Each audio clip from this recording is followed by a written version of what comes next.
Welcome to the ChatGPT podcast. I'm your host, Jaden Schaefer. Each episode, we dive into the latest developments in the exciting field of artificial intelligence, exploring its applications and potential impacts on our daily lives.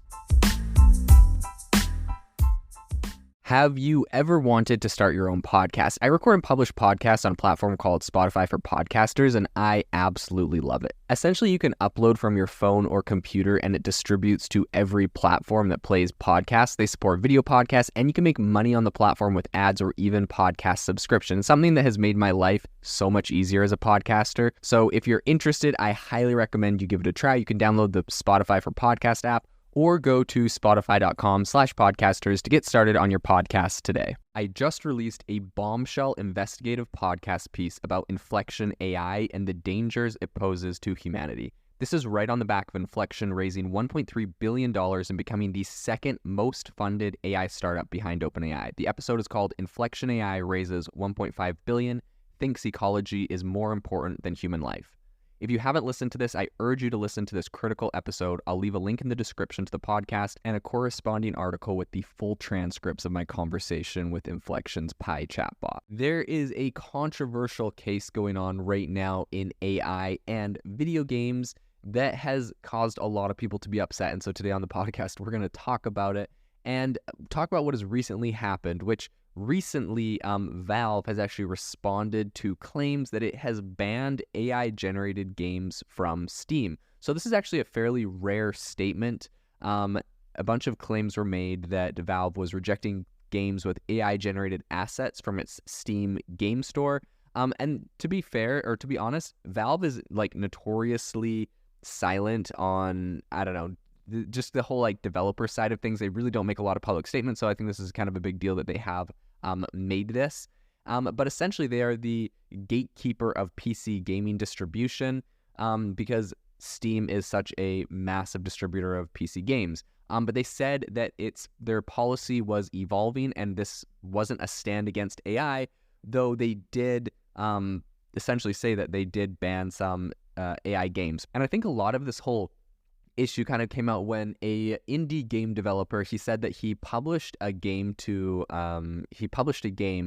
to Valve's kind of Steam store or whatever, and it got denied. He has tons of games that he's published in the past. This got denied, and he said that when he was creating this game, he had a number of assets on the game that were fairly obviously AI generated.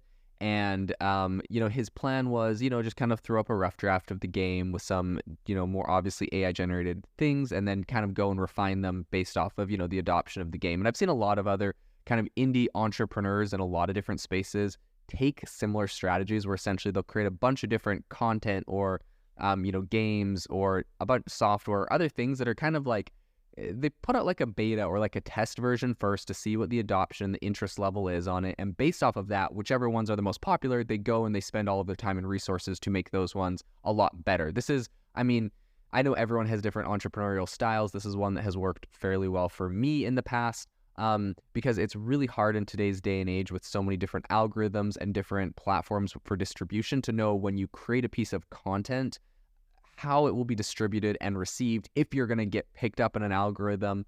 And so I think this is probably his idea with this. But when he created it, he very quickly received a letter from Steam saying that his game was, not because it had AI tools or AI assets in there, it was not going to be approved. And essentially, I think the idea or the issue here is that Steam is worried that they don't know who owns the copyright to AI-generated assets, and so they don't, there's a bunch of currently ongoing lawsuits, and so they're currently blocking that, which is really, really interesting. So Steam essentially has a review and approval process, which is a lot like any other app platforms, and its rules on content aren't always clear. And this is also something, to be fair, that a lot of people have accused Google or even Apple. I hear a lot of criticism about Apple in the review process and being someone that owns and, has a bunch of different apps on the App Store. I have seen this before. So this one indie developer that I was referencing, he actually posted this whole thing in a subreddit. And he said that they're no longer essentially willing to publish games with AI-generated content. So I think what is interesting is that the game that he submitted had quote unquote a few assets that were fairly obviously AI generated.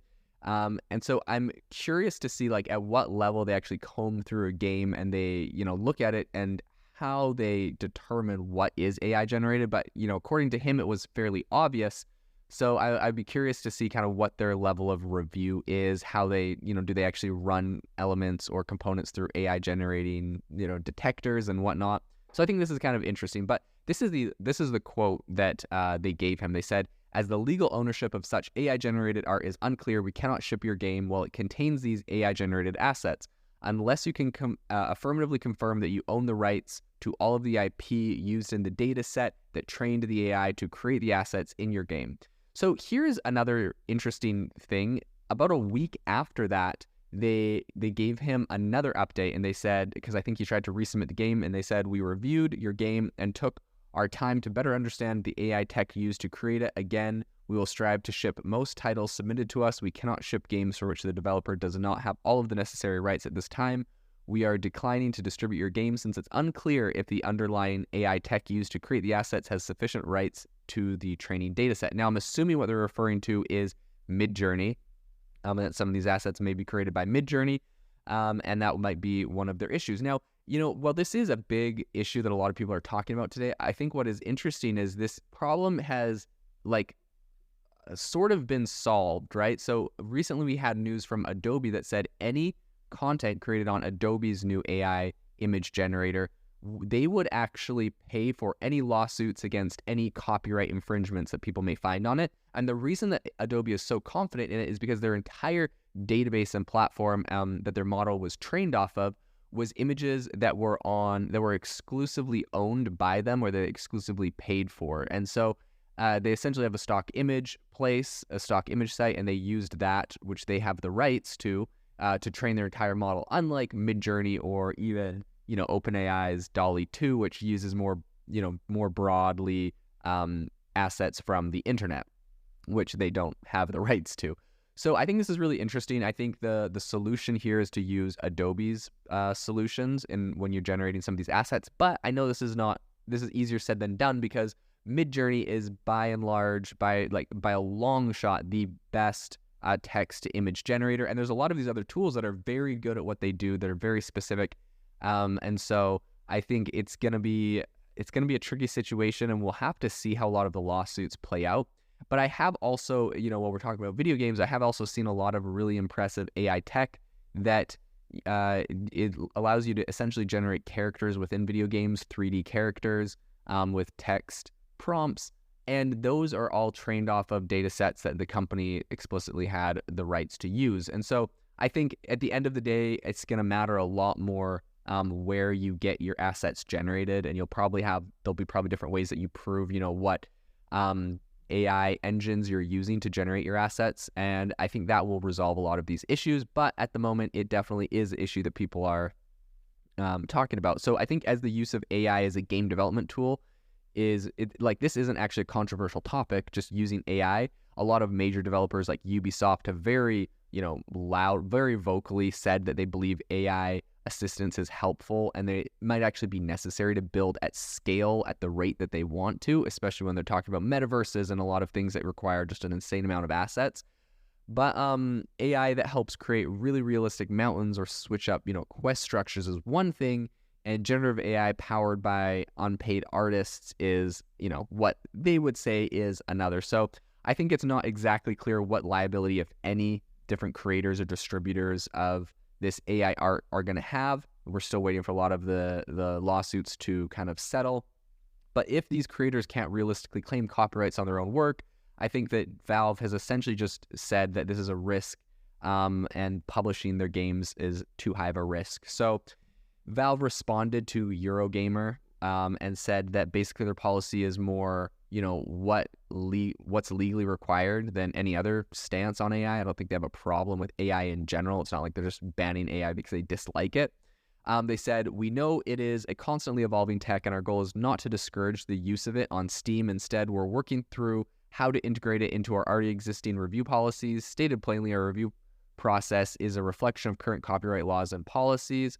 not an added layer of our opinion. As these laws and policies evolve over time, so are our process. So I think in the meantime, Valve says that it's going to refund the normally non-refundable app submission fee for this specific developer, or in any other cases where this is a problem.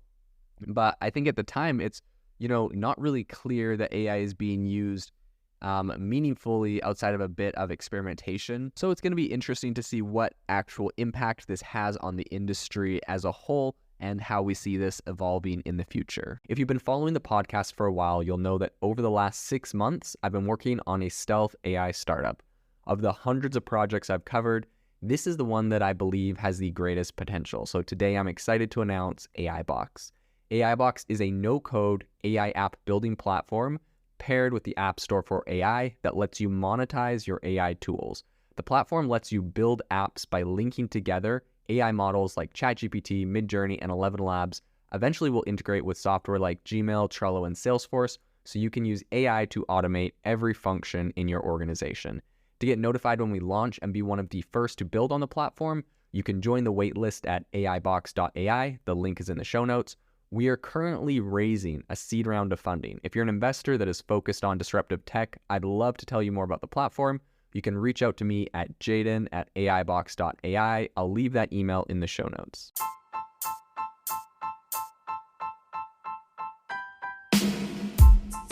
You've been listening to the ChatGPT podcast. Make sure to rate us wherever you listen to your podcasts and have a fantastic week.